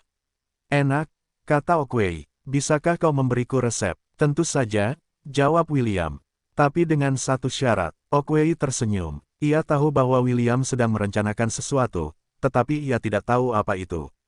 Sebagai seorang guardian, ada hal-hal tertentu yang bisa dan tidak bisa dilakukannya saat berada di dalam menara. Namun, ia juga penasaran tentang syarat seperti apa yang ingin diminta remaja berambut merah itu kepadanya. Tadi, kau bilang keluarga Agnes mungkin akan memburu kita, dan mempersulit pendakian kita di menara, kan? William menatap Guardian lantai 3 dengan ekspresi serius. Okwei menganggukkan kepalanya. Benar, bisakah kau mencegah mereka mengikuti kita? Aku tidak bisa. Para penjaga tidak diperbolehkan melukai pemain manapun di dalam menara. William mendesah sebelum mengambil pizza yang dibuat Chiffon, dan menaruhnya di dalam oven untuk dipanggang. Para demikura saling melirik. Setelah mencicipi pizza buatan William, mereka merasa bahwa mereka tidak akan bisa hidup tanpanya. Untuk memuaskan keinginan ini, mereka harus mendapatkan resep William dan oven yang tampak aneh itu. Tuan mungkin tidak bisa melakukannya, tetapi kita bisa, kata Michaela Ngeloe. Namun, kita tidak bisa meninggalkan lantai 3. Satu-satunya hal yang bisa kita lakukan adalah menghadapi mereka di lantai ini. Benar sekali, Donutella mengangguk. Para pemain di menara bisa kembali ke lantai manapun yang mereka inginkan, selama mereka mampu melewatinya. Bahkan jika kau berhadapan dengan para pengejarmu di lantai ini, mereka masih bisa melompat ke lantai 4 untuk memburu kalian berdua. William mendengarkan penjelasan para demi turtle sambil mengerutkan kening. Mereka telah membuat keluarga Agnes yang menguasai lantai 2 menara menjadi musuh. Karena mereka adalah salah satu kekuatan utama di Babilonia, mereka bisa mengirim antek-antek mereka untuk mencegah William dan Chiffon naik lebih tinggi. Meskipun William tidak takut konflik, dia tidak suka dikejar oleh tentara bayaran dari belakang. Melihat kerutan di wajah William, Narnya memutuskan untuk menawarkan solusi. Aku punya ide, komentar Narnya dari samping. Kita bisa menangkap para pengejar itu untukmu dan menahan mereka di sini untuk waktu yang singkat. Sayangnya, kita tidak diizinkan untuk membunuh para pemain. Jadi ini yang paling bisa kita lakukan untukmu. Okwei mendengarkan sambil memakan pizzanya dengan tenang. Ia sudah merasakan anggota keluarga Agnes memasuki wilayah kekuasaannya, tetapi mereka muncul di dasar lembah tempat kota percobaan berada. Mereka butuh waktu untuk melacak keberadaan William dan Chiffon. Para pejuang keluarga Agnes telah tiba, Okwei mengumumkan. Sepertinya kau membuat Patriark marah dengan penolakanmu. Ia tidak menghiraukan dan mengirim 40 ahli untuk memburumu. Menurut standar di dunia ini, mereka telah mengirim 15 Mithril Ranker, 10 Black Ranker, dan 1 Sein. William menggaruk kepalanya dengan jengkel, sungguh menyebalkan. Seperti yang dikatakan murid-muridku sebelumnya, kita bisa menahan mereka di sini untuk sementara waktu. Karena mereka telah membersihkan tempat ini sekali, mereka bisa datang dan pergi sesuka hati, Okwei menjelaskan. Wilayah kekuasaanku besar, jadi akan butuh waktu lama bagi mereka untuk menemukanmu. Tawaran murid-muridku masih berlaku. Meskipun mereka tidak bisa membunuh pemain, mereka bisa menghajar dan menahan mereka untuk sementara waktu. Apa yang ingin kau lakukan? William menyilangkan lengan di dada dan merenung. Beberapa menit kemudian, ia membuka matanya dan bertanya pada Okwei sebuah pertanyaan. Sot berkata bahwa ia memiliki wewenang untuk mengirim kita ke lantai yang lebih tinggi di menara, kata William. Bisakah kau melakukannya juga? Okwei menganggukkan kepalanya. Aku bisa mengirimmu ke lantai 9. Namun, keluarga penguasa di sana mirip dengan keluarga Agnes.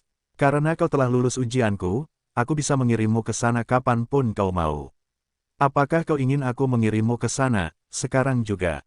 William menggelengkan kepalanya. Tidak sekarang. Namun, aku akan meminta bantuan ini nanti.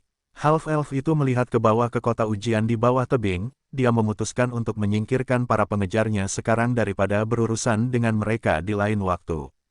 Tanda hubung tanda hubung tanda hubung tanda hubung tanda hubung. Di dalam kota percobaan, apakah kau melihat mereka? Tidak, Tuan. Teruslah mencari. Anda harus menemukan mereka secepat mungkin. Perintah Biron, petinggi keluarga Agnes. Di dalam menara, mereka yang memiliki pangkat Sein disebut sebagai petinggi. Mereka adalah lambang kekuatan, dan tidak banyak yang bisa menghadapi mereka dalam pertempuran. Setiap keluarga penguasa di menara memiliki setidaknya satu dari pejuang kuat ini di bawah sayap mereka. Mereka adalah apa yang disebut pencegah untuk menjaga semua orang tetap patuh dan tidak membuat masalah bagi keluarga yang menguasai lantai yang mereka miliki. Biron tidak merasa malu memburu dua remaja karena ini adalah pekerjaannya. Keluarga Agnes telah membayarnya sejumlah besar token yang memungkinkannya mencapai pangkatnya setelah membentuk kontrak yang mengikat dengan mereka. Si bodoh itu kehilangan kesempatan emas, dengus Biron. Jika dia setuju dengan keluarga Agnes, dia pasti akan menjadi petinggi setelah 3 hingga 4 tahun. Tepat setelah Biron mengucapkan kata-kata ini, dia mendengar tawa di belakangnya. 3 hingga 4 tahun untuk mencapai kesucian. Seorang remaja berambut merah berkata dengan nada meremehkan. Terlalu lambat, sekarang aku mengerti mengapa kau sudah setua ini sebelum kau menjadi seorang High Ranker. Kau tidak memiliki kualifikasi untuk menjadi seorang High Ranker, jadi kau menggunakan jalan pintas untuk menjadi seorang Sein. Remaja itu mengerutkan bibirnya seolah mengejek bakat Biron. Itu kau. Biron berdiri dan menerjang anak laki-laki itu.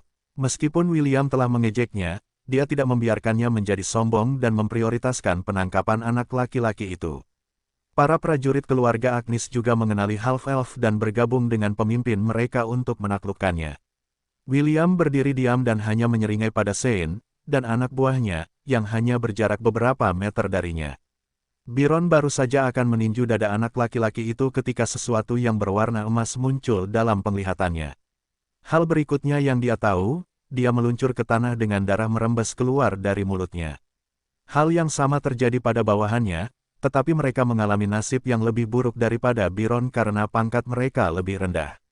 Darinya, High Ranker menyeka darah dari sisi bibirnya sambil mengangkat kepalanya untuk melihat William, yang sedang memegang tongkat logam keemasan di tangannya. Kawabangga, bajingan, Half-Elf itu mencibir sambil bersiap untuk memusnahkan para pemburu yang sekarang menjadi buruan. William sudah lama tahu kapan harus menunjukkan belas kasihan dan kapan harus membasmi masalah dari akarnya. Satu-satunya alasan mengapa dia tidak bisa menghadapi keluarga Agnes secara langsung adalah karena mereka telah membuat kontrak dengan Guardian of the Second Floor. Saat seseorang menyerang anggota keluarga mereka, Guardian akan muncul dan menghadapi ancaman untuk menghormati kontrak. Karena itu, keluarga penguasa di setiap lantai menikmati keamanan yang tak tertandingi di wilayah mereka sendiri. Setiap Guardian setara dengan seorang demigod, jadi William tidak ingin melawan mereka dalam pertarungan langsung. William mungkin tidak bisa melawan seorang demigod, tetapi melawan seorang Sein, dan antek-anteknya, bukanlah masalah besar baginya saat dia menggunakan avatar heroiknya. Patriark keluarga Agnes berpikir bahwa pasukan yang dia kirim untuk memburu William dan Chiffon lebih dari cukup untuk menangkap dua bocah nakal. Dia bahkan berpikir itu berlebihan. Jika saja dia tahu identitas asli William, dia mungkin akan menutup mata terhadap insiden yang terjadi di wilayahnya, dan melupakan masa lalu. Sayangnya, dia tidak tahu. Dan inilah mengapa bawahan, yang dia kirim untuk menangkap kedua remaja itu, tidak pernah terdengar lagi 9 hari telah berlalu sejak William memulai pendakiannya di Menara Babilonia.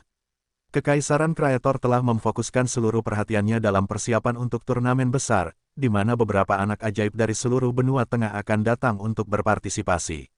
Tentu saja, Kaisar Leonidas juga telah mengirim beberapa undangan ke faksi penguasa di benua bulan perak, benua iblis, dan Federasi Gunnar.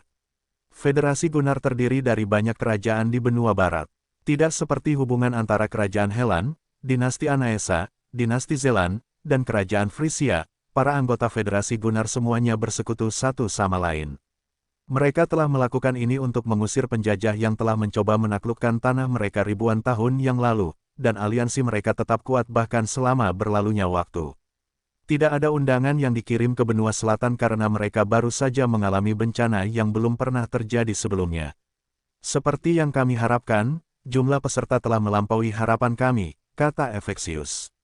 Kaisar Leonidas menganggukkan kepalanya tanda setuju. Bagaimana dengan tempatnya? Apakah kita akan tiba tepat waktu?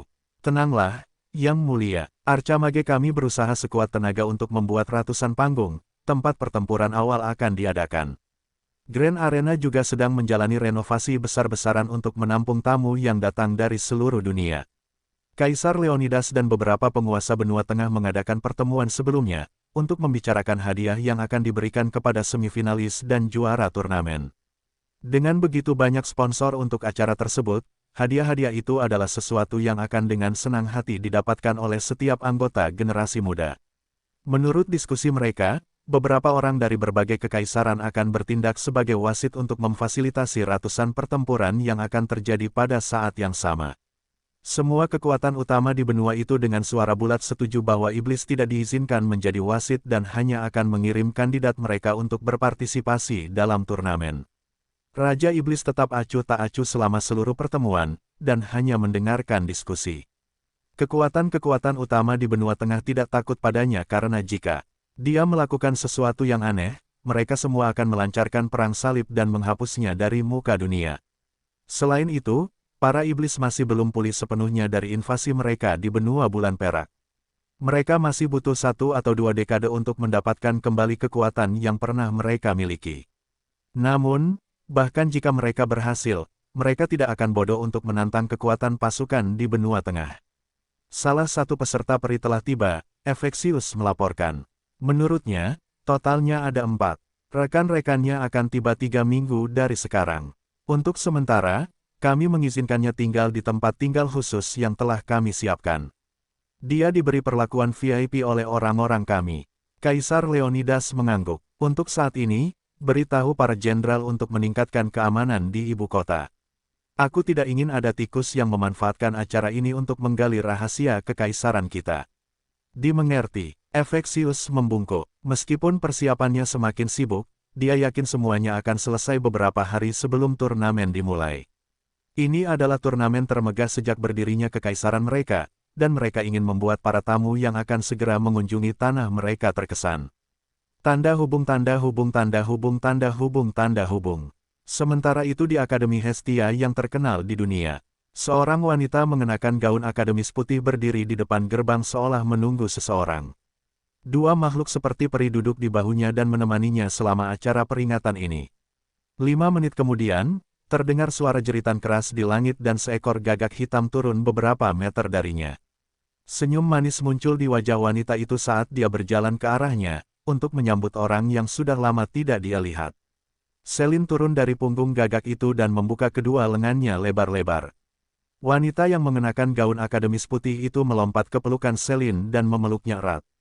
Gadis bodoh, kamu sudah setua ini dan kamu masih belum tahu bagaimana mengendalikan diri, Selin menegur adik perempuannya, tetapi tatapannya dipenuhi dengan cinta dan kasih sayang.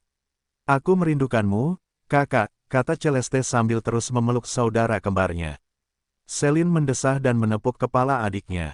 Memang sudah lama sejak mereka bertemu, dan dia juga sangat merindukan Celeste.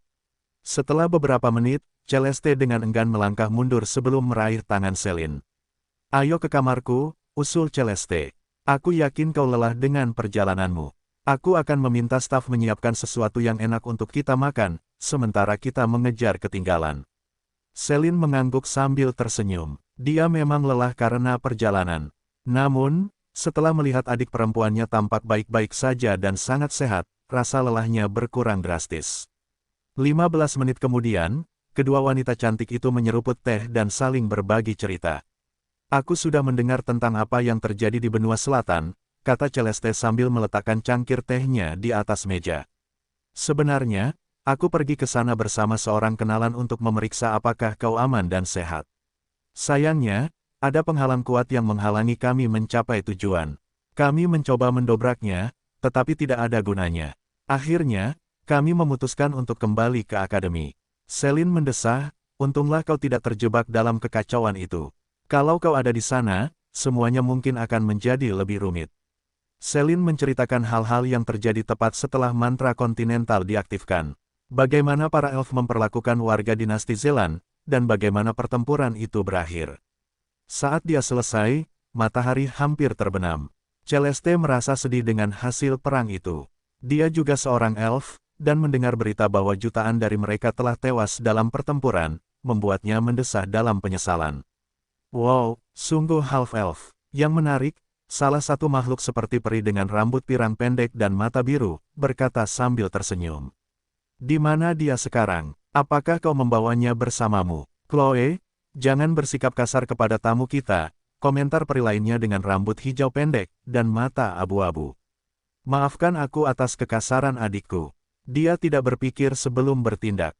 Jangan berpura-pura, Claire. Chloe menatap kembarannya. Aku yakin half-elf itu juga menarik perhatianmu. Claire tidak menyangkal atau membenarkan pernyataan Chloe. Dia hanya tersenyum dan mengalihkan perhatiannya ke Celine. Mata peri kecil itu menatap Celine dengan tatapan, apakah dia bersamamu? Dia tidak bersamaku, jawab Celine dengan penuh minat. William sedang memanjat menara Babilonia. Sepertinya dia perlu melakukan sesuatu di sana. Mata Chloe berbinar saat dia terbang di depan Celine. Menara Babilonia, tanya Chloe. Menara yang menjulang tinggi ke langit tanpa ujung yang terlihat. Celine mengangguk dan menilai peri kecil itu dengan mata kritis. Apakah dia familiar yang cerewet yang kau ceritakan dalam suratmu? Tanya Celine. Celeste meraih Chloe yang terlalu bersemangat dan menahannya di tempatnya. Maaf, Chloe terkadang bisa terlalu bersemangat. Jangan khawatir, jawab Celine. Ini pertama kalinya aku melihat familiar seperti dia. Dia terlihat persis sepertimu saat kau masih muda. Kurasa ini karena profesi familia mancermu, kan? Tidak seperti Chloe dan Claire yang memiliki rambut sebahu yang berakhir dengan ikal, rambut Celeste panjang, sama seperti Celine. Ya, Celeste mengangguk. Ini adalah kekuatan profesi yang aku terima di reruntuhan kuno yang kuceritakan padamu. Celeste kemudian melepaskan Chloe yang cemberut dari genggamannya sebelum melihat kembali ke Celine dengan ekspresi serius. Kakak, aku sudah memperhatikan ini sebelumnya, tapi, di mana kalung budak yang ditaruh di lehermu? Tanya Celeste. Celine tersenyum sambil menatap Collar of Wisteria yang masih ada di leher adik perempuannya. Kolar yang menyimpan banyak rahasia yang hanya diketahui oleh segelintir orang di benua Silvermoon. Aku memberikannya kepada discipleku, jawab Celine. Dia tidak punya alasan untuk menyembunyikan kebenaran dari adiknya karena kolar di leher mereka memainkan peran yang sangat penting dalam hidup mereka.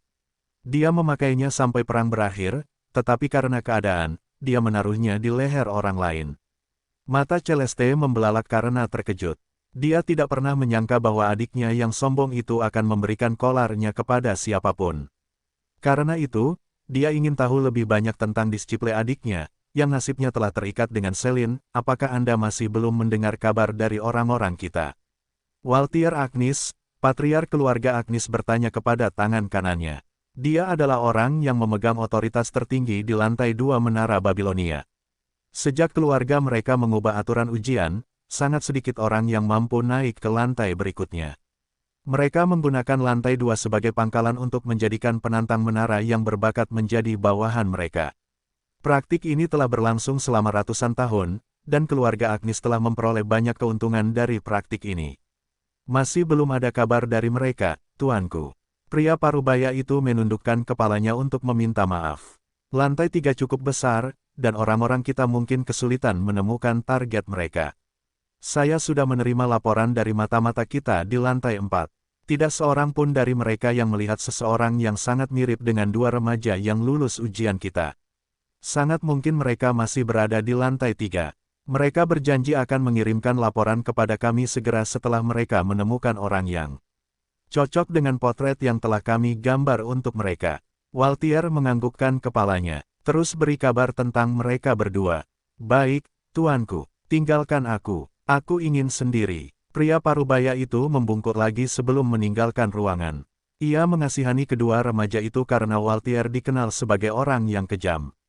Ia yakin jika William dan Chiffon jatuh ke tangannya, nasib mereka akan ditentukan. Remaja berambut merah itu membangkitkan kenangan buruk, gumam Waltier. Gambar seorang pria yang ditemani oleh seorang Taoti muncul di dalam kepala Patriark. Orang itu telah menantang keluarga mereka secara terbuka, dan mereka tidak punya pilihan selain meminta maaf dan memberi kompensasi kepadanya. Itu adalah noda dalam sejarah keluarga mereka. Noda yang sudah lama ingin dilupakan oleh Patriark, tetapi tidak dapat dilupakan. Untungnya, dia sudah meninggal, pikir Waltier sambil memejamkan mata. Maxwell itu, kuharap dia menderita di neraka. Tanda hubung tanda hubung tanda hubung tanda hubung tanda hubung tanda hubung. William telah tinggal di lantai Oakway selama seminggu. Setelah menghabisi kelompok yang memburu mereka, ia memutuskan untuk menunggu hingga cooldown avatar heroiknya siap. Ia tidak tahu berapa banyak Saint yang dimiliki keluarga Agnes di bawah sayap mereka, tetapi William memutuskan untuk bermain aman dan mempelajari lebih lanjut tentang Guardian di setiap lantai dari Oakway, yang ia suap dengan beberapa resep yang tidak ada di dunia Hestia. Kura-kura kecil itu sangat senang menjamu William dan Chiffon di domainnya. Ketika Oakway bertanya apakah half-elf itu ingin bertemu dengan keluarga penguasa lantai 3, William dengan sopan menolaknya. Ia tidak ingin melibatkan orang lain dalam urusannya. Jadi, para pelindung tidak akan bergerak bahkan jika seseorang menyerang keluarga penguasa, komentar William. Namun, apakah mereka akan ikut campur jika ada kemungkinan bahwa seluruh garis keturunan keluarga itu terancam punah? Petik 2. Ya, Oakway mengangguk. Ingatlah, ada banyak pertikaian antar faksi bahkan di antara keluarga penguasa. Bahkan ada kasus ketika mereka saling bertarung untuk mendapatkan peran sebagai administrator di lantai tersebut. Kami para pelindung tidak ikut campur dalam perseteruan keluarga ini, dan membiarkan mereka bertarung. Kami hanya akan ikut campur jika kurang dari 20 anggota keluarga yang tersisa. Jadi, jika kau berpikir untuk menyerang salah satu keluarga di Babylon, aku sarankan kau bunuh saja yang menyebalkan itu. Jika kau bertindak terlalu jauh, para pelindung tidak punya pilihan selain menaklukkanmu. Oakway menyeringai. Lantai tempat mereka berencana mengirim William dan Chiffon adalah lantai seperti itu. Lantai 9 memiliki keseimbangan kekuatan yang sangat unik. Kedua putra penguasa keluarga Tristan saat ini saling berperang. Patriark klan terbaring di tempat tidur dan tidak ada yang tahu kapan dia akan meninggal. Karena itu, kedua bersaudara itu berjuang untuk suksesi karena mereka memiliki pandangan hidup yang berbeda. Meskipun para tetua dalam keluarga mencoba menengahi, kedua bersaudara itu tidak mau mendengarkan mereka, jadi para tetua memutuskan untuk membiarkan mereka melakukan apa yang mereka inginkan. Kakak tertua ingin mempertahankan status quo, tetapi yang termuda ingin membawa perubahan. Karena itu, keluarga utama dan keluarga cabang terpecah dan saling bertarung untuk mendapatkan supremasi. Para pemain lantai 9 dipaksa untuk memilih di antara kedua belah pihak.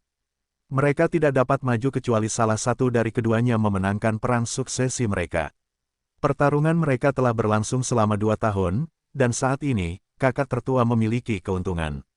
Inilah sebabnya mengapa si bungsu dari keduanya sangat membutuhkan bantuan dari pemain baru yang memasuki lantai mereka. Dia berharap salah satu dari pemain ini akan cukup kuat untuk memberi keuntungan baginya. Oakway telah memastikan untuk menjelaskan situasi terkini keluarga Tristan kepada William. Setelah mendengar rinciannya, Half-Elf berterima kasih kepada kura-kura kecil itu, sementara dia merenungkan tindakan selanjutnya. Dia dihadapkan dengan dua pilihan. Pilihan pertama adalah mengambil jalan pintas dan langsung melompat ke lantai 9, atau memanjat menara hingga ke lantai 7. Penjaga lantai 7 adalah teman dekat Oakway. Kura-kura kecil itu meyakinkan William bahwa selama dia lulus ujian penjaga, dia dapat menggunakan otoritasnya untuk membantu William melompat langsung ke lantai 12. Setelah mempertimbangkan untung ruginya, William memutuskan untuk mengambil risiko dan langsung melompat ke lantai 9. Alasan William memutuskan pergi ke lantai 9 adalah karena lantai ini memperbolehkan perbudakan. Sang kakak ingin perdagangan budak terus berlanjut, sementara sang adik ingin menghapusnya sepenuhnya. Memilih pihak mana yang akan didukung adalah keputusan yang mudah bagi William. Sehari kemudian, William dan Chiffon menghadapi Oakway dan para pengikutnya. Kini saatnya bagi mereka untuk melanjutkan perjalanan. Selama seminggu tinggal bersama para Demi Turtle, kelompok itu telah menjadi sahabat baik. Para Demi Turtle sangat senang untuk bertanding dengan William dan Chiffon. Melalui pertandingan mereka, gadis kecil itu telah terbiasa bertarung bersama William dalam pertarungan kelompok. Si half-elf juga terkesan dengan seberapa cepat Chiffon mampu mempelajari gerakan-gerakan yang baru pertama kali dilihatnya. Mungkin karena memori fotografinya, atau mungkin gadis berambut merah muda itu memang berbakat.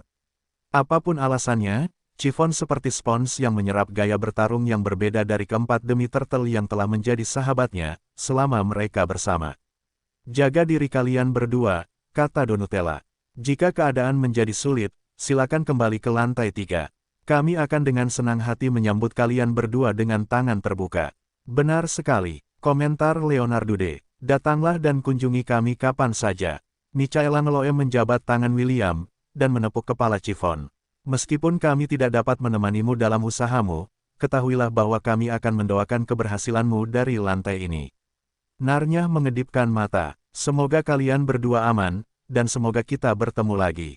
Terima kasih. William dan Chiffon menjawab bersamaan. Mereka berdua sangat berterima kasih atas keramah tamahan yang diberikan Oakwei dan Demi Turtles selama mereka tinggal di sana. Half-elf itu memegang tangan Chiffon erat-erat sambil menunggu Oakwei mengantar mereka ke tempat tujuan. Chiffon mencondongkan tubuhnya ke dekat William dan berpegangan erat pada lengannya. Kalau saja warna rambut mereka tidak berbeda, orang-orang akan mengira mereka berdua adalah sepasang kakak beradik yang memanjat menara bersama. Sampai jumpa lagi, kata Oakwei. Semoga beruntung untuk kalian berdua. Setelah mengucapkan kata-kata perpisahannya, Oakwei mengangkat kakinya dan William dan Chiffon berubah menjadi sinar cahaya yang melesat ke langit. Oakwei percaya bahwa meskipun kedua remaja itu akan menghadapi tantangan sulit saat mereka memanjat menara Babilonia, ia yakin bahwa William dan Chiffon akan mampu mengatasinya selama mereka bersama. Aku mengirimkan bantuan yang kau inginkan, Yves, pikir Oakwei. Sekarang, saatnya kau memberiku mentimun surgawi yang kau janjikan padaku 2 hari lalu. Oakwei kembali ke aula penjaga untuk mencari temannya dan meminta pembayaran. William tidak tahu bahwa ia, dan Chiffon, telah dijual oleh kura-kura kecil seharga selusin mentimun surga. Kalau saja dia tahu bahwa ini hanyalah tipu daya Oakwei untuk mendapatkan camilan gratis, William pasti sudah memasukkan Guardian ke dalam panci, dan menggunakannya sebagai bahan utama sup kura-kura. Para Guardian menara akhir-akhir ini merasa bosan, jadi mereka ikut serta dalam permainan intrik. William dan Chiffon adalah pemain baru yang menarik perhatian mereka. Mereka bahkan bertaruh seberapa jauh mereka berdua bisa memanjat menara. Bagi mereka, penderitaan para pemain hanyalah hiburan. Selama mereka bisa menghilangkan kebosanan, mereka dengan senang hati akan menggerakkan tali di balik layar. Dengan begitu, hiburan yang mereka tonton akan sedikit lebih menarik setelah mengetahui kebenarannya. Celeste mendesak adiknya untuk mendapatkan jawaban, yang berlangsung selama 1 jam sebelum keduanya memutuskan untuk makan malam bersama. Andai saja aku bisa bertemu dengannya, William ini, kata Celeste sambil duduk di sofa bersama saudara kembarnya.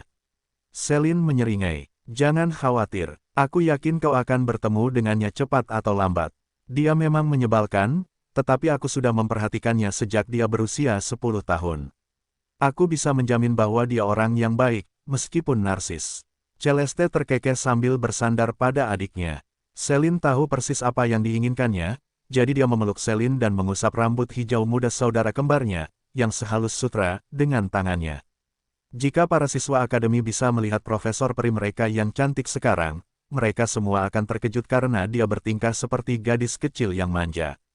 Sama seperti Celine, Celeste adalah wanita cantik yang luar biasa, bahkan di antara para peri. Ia sering menerima lamaran pernikahan dari para bangsawan, pangeran, dan bahkan tokoh-tokoh yang sangat berpengaruh yang berasal dari seluruh benua tengah. Sayangnya, ia menolak semuanya. Dosa yang dipikulnya dan ramalan para peri mencegahnya menjalin hubungan dengan siapapun. Kalung di lehernya juga melindunginya dari perbudakan dan pemaksaan yang bertentangan dengan keinginannya. Jika ada yang cukup bodoh untuk membawanya dengan paksa, mereka semua akan mengalami nasib yang lebih buruk daripada kematian. Kakak, ya, tanya Celeste. Setelah mendengar kisah Celine, ia berhasil menghubungkan titik-titik itu, yang mengarah pada sebuah kemungkinan. Namun, jawaban Celine membatalkan kecurigaan yang ada dalam benaknya. Tidak, jawab Celine tegas. Ia bukan pangeran kegelapan. Aku menggunakan tubuhku untuk memastikannya. Itu tidak mungkin salah. Namun, jika kau masih ragu, kau bisa memeriksa setiap incinya nanti saat kita mandi bersama. Ada kemungkinan ia muncul di tempat yang tidak bisa kulihat. Apakah kamu bersedia, dan melakukan diagnosis terperinci terhadap tubuhku? Kemampuanmu memungkinkanmu untuk melakukan itu, kan? Celeste menganggukkan kepalanya. Bagi saudara perempuannya untuk menggunakan keperawanannya untuk memastikan apakah muridnya adalah pangeran dalam ramalan adalah sesuatu yang tidak dia duga. Dia telah lama mengetahui bahwa Celine ingin melepaskan diri dari belenggu takdir yang mengikatnya. Namun, metode yang digunakan saudara kembarnya cukup ekstrim. Celeste tidak mau mengakuinya, tetapi dia cukup iri dengan tekad kuat saudara perempuannya. Sayangnya, dia tidak dapat melakukan hal yang sama. Dosa yang dimilikinya tidak akan membiarkan itu terjadi. Jangan khawatir, kakak, kata Celeste sambil memegang tangan Celine. Ketika aku menemukan siapa pangeran yang sebenarnya, aku akan melakukan yang terbaik untuk membunuhnya. Celine meremas tangan Celeste dan menggelengkan kepalanya. Jika kau berpapasan dengannya, larilah sejauh yang kau bisa. Akulah yang akan membunuhnya. Kau tidak perlu mengotori tanganmu. Celeste menggigit bibirnya karena frustrasi. Celine selalu melindunginya dari bayang-bayang. Meskipun dia pernah membunuh orang sebelumnya, dia tidak begitu menyukainya. Tidak seperti Celine yang tidak akan ragu untuk mengakhiri hidup orang lain, Celeste tidak sedingin itu. Itulah sebabnya dia cukup bersyukur telah menerima profesi langka Familia Mancer. Profesi itu memungkinkannya untuk memanggil dua familiar kuat yang melakukan pekerjaan kotor untuknya. Aku ingin meminta bantuanmu, kata Celine sambil menatap langsung ke mata biru Celeste. Aku akan segera pergi ke benua iblis. Aku tidak tahu kapan aku bisa kembali ke benua tengah dan selatan. Jika kau berpapasan dengan muridku, jagalah dia untukku. Dia adalah magnet masalah, dan aku takut dia akan melakukan sesuatu yang merepotkan selama tinggal di benua tengah ini. Celeste mengangguk, tetapi dia tidak bisa menahan diri untuk tidak menggoda saudara perempuannya karena terlalu mengkhawatirkan muridnya. Dia terdengar seperti anak yang bermasalah. Celeste terkekeh. Apa yang kau lihat dalam dirinya sehingga menjadikannya muridmu? Petik 2. Aku kalah taruhan dengannya. Maaf. Celine terkekeh karena memang benar bahwa dia menjadi guru William karena sebuah taruhan. Saat itu, dia mengira anak laki-laki itu hanya menggertak, jadi dia setuju untuk bertaruh dengannya. Dia tidak pernah berpikir bahwa salah satu gembala kecil Lon, yang menggembalakan kambing, suatu hari akan menjadi penakluk yang akan memimpin pasukan yang jumlahnya mencapai jutaan. Gambaran William yang berdiri di atas Ella terlintas di benaknya. Beberapa detik kemudian, itu digantikan oleh William yang berdiri di atas naga tulang, memimpin pasukan mayat hidup yang telah membantai para peri tanpa ampun. Sebuah kerutan muncul di wajah cantik Celine ketika dia teringat kejadian yang terjadi beberapa tahun yang lalu. Meskipun William belum berubah menjadi mayat hidup sepenuhnya, dia masih menderita haus darah karena efek tongkat Malacai. Selama seminggu mereka bersama di dalam keabadian, dia telah menawarkan darahnya kepada William. Celine mengira William akan menolak tawarannya. Namun, half-elf itu tanpa malu menerima tawarannya, dan menancapkan taringnya ke dada Celine yang lembut. Saat itu, perasaan senang yang membasahi tubuhnya memabukkannya. Sekarang, dia mengerti mengapa para elf yang tinggal di dalam Thousand Beast Domain milik muridnya, sangat ingin darah mereka dihisap oleh tuan baru mereka. Perasaan itu terlalu baik untuk menjadi kenyataan. Satu-satunya keluhannya adalah lokasi di mana William memutuskan untuk menghisap darahnya. Dia bisa saja menggigit lehernya seperti yang biasa dilakukannya pada orang lain, tetapi half-elf itu harus mengambil darahnya dari bagian tubuh itu. Wajah Celine memerah ketika mengingat kejadian itu. Dia diam-diam mengutuk William karena tidak tahu malu, karena William melakukannya bukan hanya sekali, tetapi 2 kali, selama seminggu mereka bersama. Kakak, ada apa? Tanya Celeste setelah melihat wajah Celine yang memerah. Ada yang salah. Tidak, jawab Celine untuk menyembunyikan rasa malunya. Kurasa aku minum terlalu banyak anggur yang kita minum saat makan malam. Kakak, kau hanya minum 1 cangkir. Biasanya, butuh setidaknya 20 cangkir sebelum anggur itu berpengaruh padamu. Sudah bertahun-tahun sejak terakhir kali aku minum anggur. Kurasa toleransiku menurun selama periode itu. Celeste menatap kakak perempuannya dengan ekspresi ragu.